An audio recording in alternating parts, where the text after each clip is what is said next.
દેશના વડાપ્રધાન શ્રીમાન નરેન્દ્રભાઈ મોદીએ ત્રીજી વાર દેશના વડાપ્રધાન બન્યા છે. તેમનું પહેલું સપનું એ હતું કે આવનારા 25 વર્ષની અંદર મારો ભારત પૂર્ણ વિકસિત ભારત હશે. મેં એક પણ વ્યક્તિ ગરીબ ના હશે એવા સંકલ્પ સાથે જ્યારે ત્રીજી વાર આ દેશની અંદર વડાપ્રધાન તરીકેના પદ પર બેઠા છે અને એના અમલની શરૂઆત કરી દીધી છે. આ બીજી વાર આપણે આ કાર્યક્રમ કરી રહ્યા છે. એ પ્રસંગે આપણી વચ્ચે ઉપસ્થિત જિલ્લાના ખેતીવાડી અધિકારી માન્ય દવેજી, એની ટીમના તાઈવાડજી હોય કે અન્ય બધા મારા કૃષિ વિભાગના અધિકારીગણ, દાહોદ જિલ્લાના કારોબારીના ચેરમેન શ્રીમાન અભયસિંહભાઈ, તાલુકા પંચાયતના પ્રમુખ શ્રી અભયસિંહભાઈ, અમારા તાલુકાના નેતા પૂર્વ તાલુકા પંચાયતના પ્રમુખ શ્રીમાન ભક્તિભાઈ મોહનિયાજી, અમારા પાર્ટીના પ્રમુખ લવારિયાજી, બાબુભાઈ, અમારા તાલુકા પંચાયતના સભ્ય શ્રી દિનેશભાઈ, માન્ય નરવતભાઈ, મારા પરસોભાઈ, માન્ય ભરતભાઈ, રમણભાઈ, માંડવ તાલુકા સભ્ય, તમામ તાલુકા સભ્ય મિત્રો, મંચ પરના મહાનુભાવો, મીડિયાના મિત્રો અને જેના માટે આપણે કાર્યક્રમ કરીએ છીએ અમારા સૌ ખેડૂત ભાઈઓ બહેનોનો મિત્રો આ પ્રસંગે સ્વાગત કરું છું. મિત્રો, અગાઉ પણ આપણે મિલેટ માટે બાવટાનું બિયારણ આપ્યું હતું. મને લાગે આમાંથી કેટલા જણને મળ્યું છે? જરા ઊંચો હાથ કરો તો. નાખી દીધું બધું? ઉગ્યું ખરું કે નહીં? કોઈ બોલતું નથી. ઉગ્યું નથી કે ના બાઈકો નથી? તમે ભગત ઉગી ગયો? સારો ઉછેર થયો છે. વ્યવસ્થિત ઉછેર કરો સમય મર્યાદામાં. દરેજી કેટલા દિવસ પછી એને થાણવાનો છે? 25 દિવસ કે મહિના પહેલો એને આપણે થાણી દેવાનો છે. થઈ જાય ને? અને આજે આપણે ટાટપટી આપીએ 30 પેલા 3000 રૂપિયાની ટાટપટી છે. 800 રૂપિયા લીધા છે. કેટલા? 2250 રૂપિયાની સબસિડી છે. એવા 360 જણને આજે આપણે આપીએ છીએ. આપણું લક્ષણ 600 નું છે, પણ બાકીના કઈ પૈસા સમયસર જો ભરાઈ જાય તો એને પણ આપી દેવાય. અને આગામી દિવસોની અંદર પાક તૈયાર થાય ઉણપવા માટેના પંખા પણ આપણે આપવાના છે. સાહેબ કેટલા પૈસા ભરવાના છે પંખામાં? 2000. કેટલાનો? 8,500 કિંમત ને 2000 રૂપિયાની ભરવાના છે. 6000 સબસિડી. લાઈટ વાળા છે કે હાથે ફેરવાના? મોટર લાઈટ વાળા છે. કેટલો લક્ષણ છે એમાં? 90 પંખા છે. આ તાલુકામાં કેટલા લેવાના? 90. કેટલાક પૈસા કે આવ્યા ભરાયા કોઈ? સારું, બાકી હોય ભાઈ ભરી દેજો. હવે આ યોજનાઓ મિત્રો કોઈ બંધ થવાની નથી, પણ તમારી જેટલી યોજનાનો લાભ લેવાની આવડત અને ખેતીમાં સારું ઉત્તમ ખેતી કેવી રીતે કરીએ એના માટે રાજ્ય સરકારને, ભારત સરકારને, મારું જિલ્લાનું વહીવટી તંત્ર તમારા માટે કામ કરી રહ્યું છે. ત્યારે આપણે પણ એનો લાભ લેતો કોઈ જગ્યાએ તમારે જવાનું, તમારા મોબાઈલ ની અંદર પણ પોર્ટલ, એમાં પણ મોબાઈલમાં દવાઈ થઈ ચાલશે ને? તમારે વીસી કેમ જવાની જરૂર નથી, કોઈ કેમ જવાની જરૂર નથી. તમારે ઘેર એક દીકરો તો ભણેલો થશે. જે તમામ યોજનાઓ તમારા મોબાઈલ પર પોર્ટલ પર. આ તારની વાડ કરી ગયા વર્ષે મેં 2 કરોડ રૂપિયા જિલ્લામાં ફાળવ્યા હતા. ખબર પડી તે પડી બીજા મહિના પછી મને પૂછવા આવ્યા કે સાહેબ પેલી તારની વાડનું નહીં આવ્યું. એટલે નહીં આવ્યું નહીં, મંજૂરથી નાલ નથી, પેલા લીધી આવ્યા. મેં કીધું તમારે કાળજી રાખવી જ પડે ભાઈ. આ બધાને તમને ઘેર ઘેર કહેવા કોણ આવું? એટલે આ બધું. અને સાહેબે પેલી વાત કરી એમ હજુ પેલા મોદી સાહેબની યોજનાના 2000 રૂપિયા મળે છે, જેના ખાતામાં નામ છે. એક બાપને 4 દીકરા છે, 4 ને મળતું થાય. એને પણ તમે નોંધાવી તાલુકામાં જીમ કરાવવાનું કરો તો સરકારની યોજનાનો વધારે લાભ મળે. એ વર્ષે નાનો મોટો પાકને નુકસાન થયું હતું માયઠાને લીધે.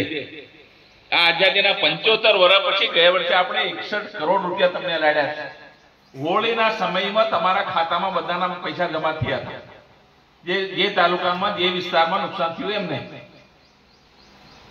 અને આ 2000 રૂપિયા અત્યાર સુધી આપણે મોદી સાહેબના 800 કરોડ રૂપિયા મળ્યા છે આ જિલ્લામાં. આ નાની મોટી મદદ નથી, બધામાં સરકાર મદદ કરવા તૈયાર છે. તો તમે પણ તમારી જાગૃતતાથી કામ. આ મોદી સાહેબનું વિઝન છે આવનારા 25 વર્ષમાં દેશમાં એક પણ ગરીબ ના રહેવો જોઈએ. બધા જ આપણે ખેડૂત મિત્રો જો ખેતીવાડીની તમામ યોજનાનો લાભ લો, સાથે સાથે જેટલું આપણે કરીએ છીએ એને આગળ વધારતા. હવે જૂની ખેતી નિશાળ છે, અદ્યતન આપણા સાધનોનો ઉપયોગ કરવો પડશે. સાહેબ ટ્રેક્ટર મેં 45,000 તમારી સબસિડી, પેલા વોટાવેટર મેં 45,000 એમ કેમ થયું? પણ મેં ગયા વર્ષે વાત કરી છે, સરકારમાં 1 લાખ રૂપિયા કરવાનો અમે પ્રયત્ન કરી રહ્યા છીએ. સબસિડી ટ્રેક્ટરમાં 1 લાખ રૂપિયા કરવાનું અમે કરી રહ્યા છીએ. મેં વાત કરીશ કે એ પણ તમને મદદ જેટલી થાય એટલી અમે કરવા તૈયાર છે. સારામાં સારું બિયારણ વાપરો, ઉત્તમ ખેતી કરો, ફળ ફૂલની ખેતી કરો, શાકભાજીની ખેતી કરો, મધની ખેતી કરો, કેરીની બારમાસીની ખેતી કરો. આ બધી જ યોજનાઓ તમારે કોઈ જગ્યાએ જવાની નથી. આજે આ ગવારિયાના કેટલા પૈસા મળે દિનેશભાઈ? બારિયા કેટલા કિલો? 1 કિલોના ગવારિયાના 80 રૂપિયા છે. મણના કેટલા થયા? 1600 રૂપિયા થયા. કેવી ખેતી તમારી? કેમ કયો પાક છે મણના મકીના 1600 આવશે? આ તમે શેડે પાળી કરી દો તો થાય છે. તમારે કેમ પાણીની વ્યવસ્થા છે, નાના મોટા હેડપંપ, બોર, નદી, નાળો, ચેકડેમ છે, તો એ પણ બધી આપણે ના કરતા છીએ. એના માટે બિયારણ તમને જોઈએ તો અમે મફત આપવા તૈયાર છે. પણ તમારી કરવાની દાનત ના હોય એના માટે કોઈ બીજો વિકલ્પ નથી મિત્રો. આ યુરિયાની થેલી કેટલા મળે હમણાં દેવેજી? કેટલા? 245 રૂપિયા. આ ખાલી 56 રૂપિયા મળે. પેલાના આનામાં કોઈ ફેર નહીં મળે. પેલું મૂકવાનું છે એની 5 ગણી કિંમત છે. આ દવાથી છાંટવાનું છે. આપણે ડ્રોન જિલ્લામાં એકાદ રાખ્યા છે, 2 ડ્રોન છે. તમારે જો આખા ગામે 8-10 જણા એટલા તો છટાવા વાળા છે, તે ડ્રોન વાળો આવીને તમારે ઉપર આ બલૂન મેરી દેવું છોટી આવશે. એના કેટલા લો છો ભાડું? 1 એકરના 100 રૂપિયા ભાડું છે. અરે તમારે તો પેલું એના કરતા એની બમણી કિંમત એવું છે. 56 રૂપિયા 100 રૂપિયામાં છોટા ઉઠાવે. પણ એ માપસર છટાઈ જાય અને સમયસર છોટાઈ જાય. આ ડ્રોને આવ્યું છે. હવે તમારા 8-10 ગામમાંથી કોઈ બેન છોટવા વાળી તૈયાર થતી હોય તેને સરકાર મારી પગાર આપશે અને પેલે સબસિડી વાળો ડ્રોન આવશે. કેટલામાં આવે છે સાહેબ? 10 લાખ રૂપિયા. તમે કેટલા આપશો? કેટલા આવે? લો 10 લાખનું સાધન 1 લાખ में આલવા કે મોદી સાહેબ. પછી તમે આપણા ત્યાં મફત લેવા ટેવાય છે. ખાતરો રાસાયણિક બંધ કરવા છે. વેદનાની દુઃખ અને દર્દની મને ખબર છે. હવે તમે આ મજૂરી કરો અને ઘેરવાળીઓ બીજો ધક્કા તેમ અઠવાડિયાના 100% પૈસા લઈ આવ્યા તે પાછા હમણાં ભરવાના. મને બોધ ખરા. આ બધું બંધ કરવું પડશે. એ એમને બંધ નથી થવાનું. તમારે જરૂરિયાત છે મને ખબર છે, પણ એના માટેનો વિકલ્પ દેશ. તમારી પાસે પશુપાલક છે પણ પેલા નમણા 500 ગ્રામ સાવ ઉકાળેલું દૂધ કાઢવા દે હોમ ડેરી તમે ભરો. હમણાં રસ્તામાં તો મારી સાહેબ કહી ગયા તમારું તો ખાસ ધણી નતું નામ જ નહીં લેવાય. મારે આપણે ધાનકોટ તાલુકાના ડેરીના આપણા સેક્રેટરી પારિયા સાહેબ પણ છે, તમારી ચિંતા કરી રહ્યા છે. કેટલું ધિરાણ કર્યું? 100 કરોડ રૂપિયા આપણી આ કૃષિ મંડળીએ ધિરાણ કર્યું છે. અને તમારે 31 માર્ચ પહેલા ભરી દો તો 1 રૂપિયો પણ એમાં વ્યાજ થવાનું નથી. અને પશુઓ પણ આલવાની એમની તૈયારી છે. એમાં સબસિડી આલો છો કે વગર વ્યાજના ખાણદાન તમારે લાવવું હોય તો વગર વ્યાજના પૈસા આલે. પણ ભેંસો આલવાનો કે ગોઠો એ ગોઠવીએ છીએ. એ કે અમે આલવાનું બંધ કરવાના જ નથી, ચાલુ જ રાખવાના છે. ડેરી કરવી છે તો દૂધ જોશે, દૂધ જોશે તો પશુ તમારે પાળવું પડશે. પણ પહેલા તમે ઘેરવાળીને પૂછી જોજો કે આપણે ગાય ભેંસ લાવીએ એમે પહેલી તમારા સોરાની બહુ નાખે છે કે આ સાણનું મૂતરનું કરવાનું માડી હું કરું નહીં. એટલે માડીએ પેલી વાત વહુની સાંભળે અને ઘેરવાળી તમને કે એટલે ઘેરવાળાને તમે નહીં હમણાં ફોજી રોટલાની ભૂલ પડે તમારે, પણ આ તેણ ભેગા થઈને પણ આપણે કરવું પડશે. ડેરી વગર આપણો કોઈ વિકલ્પ નથી. એક બચતનું સીધે સીધું સાધન 75% નફાના ધંધો છે, એ આપણે કરવું જ પડશે. એમાં આપણે ચારે બાજુથી બધું આપણે આવકના સ્ત્રોત આપણે ઘેર ઉભા થશે તો આપણે સુખી થવામાં સમય લાગવાનો નથી. અને એના પ્રયત્નો ભારત સરકાર અને રાજ્ય સરકાર અમે બધા કરી રહ્યા છે, પણ આ તમારા સહયોગ વગર શક્ય નથી. તમારી જેટલી જાગૃતતા એટલી યોજનાઓ લાવવાની અમારી તૈયારી છે.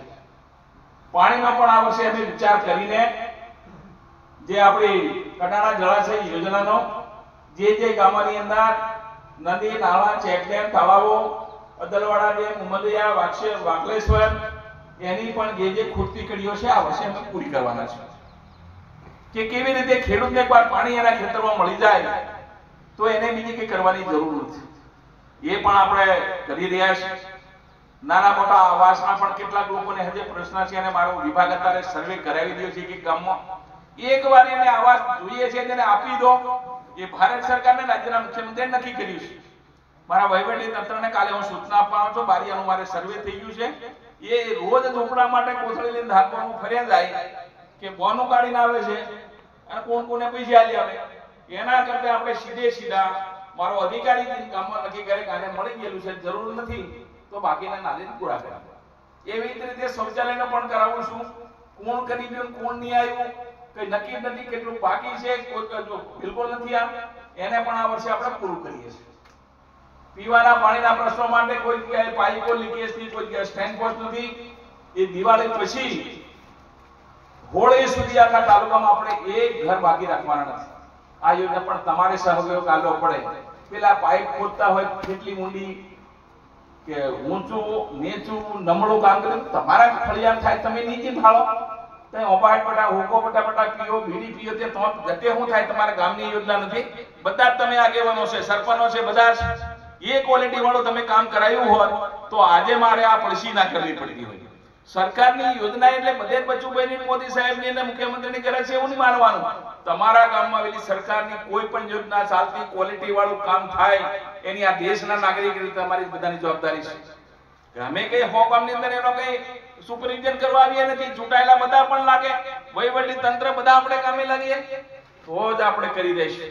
એ પણ બાકી જે લોકો છે એ લોકોને પણ આવાસ આપીને આપણે 2-3 યોજનામાંથી નવરાથી અને આપણા તાલુકોની આ ગુજરાતની મોદી સાહેબ પૂરા વિશ્વને વિકસિત કરવા નીકળ્યા છે. માત્ર ધાનકોની વાત નથી કરતો, મારે તમારા જેવા 18,000 ગામડા ગુજરાતના એ પણ હું જોઈ રહ્યો છું. પરમ દિવસે 5 જિલ્લાની અંદર હું પ્રવાસ કરીને આવ્યો છું. એમને એમ કઈ આ દેશ વિકસિત થવાનો નથી અને તમે સુખી થશો તો આ શક્ય છે. અને સુખી થવાની સીડી હોય તો એક યોજનાનો લાભ તમારા આંગણા સુધી પહોંચે. 10 યોજનાનો તમને લાભ મળ્યો, 10 જાતની તમારી આવક થાય અને એ આવકનો પૈસો સીધો તમારા બેંકના ખાતામાં જમા થાય. પેલા અડધા પૈસા મારો વર્ગ કરે, એ બધું અમે બંધ કરી દીધું. પછી તમે કુકડા વાતે જઈને કઈ થાય હોય એની કોઈ દવા નથી. બહુ સ્પષ્ટ બાબત છે. એટલે મારી કે તમને બધા ખેડૂત મિત્રોને આપણે ધાનપુર તાલુકો દાહોદ જિલ્લાના 9 તાલુકામાંથી આ વિકાસમાં પહેલા નંબરે 12 વિકસિત તાલુકો થાય એમાં મારી બધી તૈયારી છે. અને અહીં બેઠેલા મારા સંગઠનના ચૂંટાયેલા બધા પદાધિકારીઓ અને મારું વહીવટી તંત્ર આ કૃષિ ક્ષેત્રની એકની વાત કરું છું, બાકીની ક્ષેત્રની પણ ટુકડે અઠવાડિયામાં એક મીટિંગ કરીને આ તાલુકાને પૂર્ણ વિકસિત કરવામાં આપણે 2 વર્ષની અંદર કામ પૂરું કરવાનું છે. પણ તમારા સહયોગ વગર મારા એકલાનું કામ નથી. યોજનાઓ લાવો, એની ગ્રાન્ટ લાવો, પણ ધરતી પર કામ કરનારા માણસો તમે છો. એમાં ટાટપટ્ટી ઉતાર ન થવાનો. એ તો યોજના છે, તાલી તમારે ખાસ ટોકવા કઈ ઘેર ટોકવા આ બધું કામ લાગશે, ખળે ખેતર કામ લાગે એ છે. પણ મારા મનમાં એમ છે કે ખાપડ સાહેબ ટાટપટ્ટી અને વિકાસ કરવાની કે વાત કરે છે, એ શક્ય નથી. એ બધી યોજનાઓને તમને લાભ આપવા અમે તૈયાર છીએ. 600 મિનિટ 300 જણા એવા છે, બીજાની જરૂર નથી. મસરાયેલા જેવું થયું. આ ફોર્મેલ અમને અઠવાડિયામાં દેવાના છે, એ પાછા પૈસાથી લેવાના, મફત આલવાના છે. પણ એક કડકું રાખજો તમે. અગર કશું કરવું હોય, નમળું ધોન થયું હોય એને પણ વાવીને એને આપણે પકવીને જો બાળકો હોમેલ કોદરા ડોંગેર કાળી ડોંગેર આવે છે એ આવતે ઓર હાલવાનું છે એ કરીને પણ તમારે ઘેર રોટલા આના બનવા જોઈએ તમાર ખાય એટલા તમાર હવો કોઈ મસરા લેવા આવે તેને ગવને રોટલી કરીને ખવડાવજો ઈ દે કે ગાર સકો મોંદો થઈ ગયો લા કોદરા ખવડાવે કે પણ તને તો ખબર છે આ તને 100 વર્ષ જીવાડવાનું ગોઠવી ગયા આપડા વડવાઓ 100 વર્ષ જીવી ગયા દવા નથી ખાધી ગોળી નથી લીધી એક પાટલો ની સડાઈ એ યુગ ને એક ગધાતી ને એક કોણ છે કામ થોડું બદલાઈ તો એ કેમ 100 વર્ષ જીવા